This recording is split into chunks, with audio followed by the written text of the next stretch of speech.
Hi, Beto Eddie here.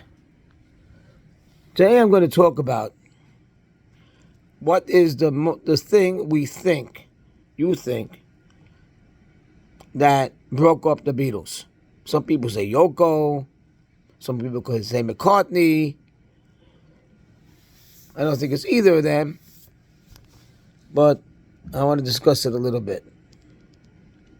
So, the Beatles have been around with Ringo since 1962, and in 1966 they stopped touring. Some people say that was the beginning of the breakup, but it's not, because went into the studio and they made their best albums. They made Sgt. Pepper, they made the White Album, Abbey Road. It's not what broke them up. But I think what really broke up the band was Brian Epstein dying.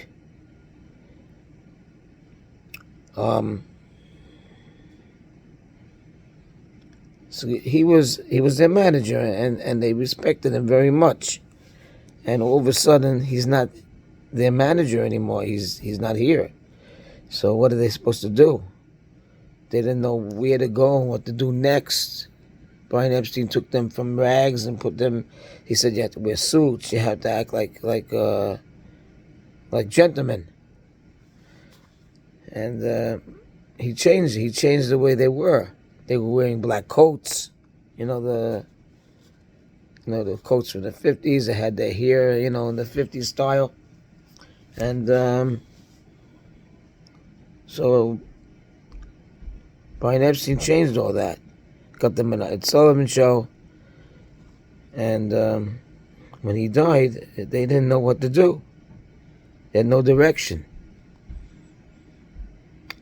So that's when McCartney started to act as manager in a way.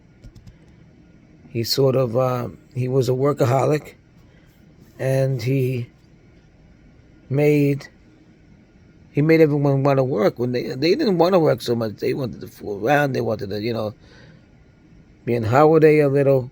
Paul, you always say, "Let's go back to the studio, boys." And he pushed them. The first person to leave the group was Ringo, and during the White Album, he just walked out for a couple of weeks, and Paul had to play the drums because he couldn't take the strictness of McCartney. Not that he didn't like him, but they were brothers. They were like brothers, and they're like brothers today. But he didn't think that McCartney should have been so strong on all of them. He felt, and they all felt that they're a group, and they all have they all can make their opinions and contribute that way. So he wasn't. The Ringo was the first to leave. Then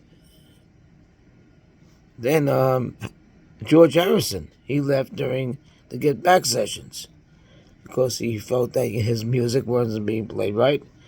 They didn't respect his music right. He wanted to make his own album, and he made a triple album, made at least a double album. The other part was a jam, and it was one of the finest solo albums that there was.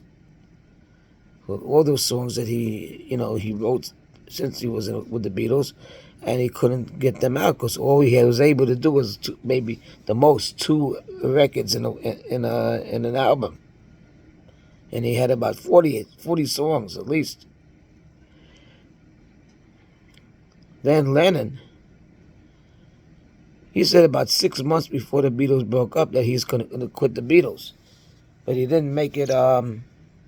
He didn't bring it to the public.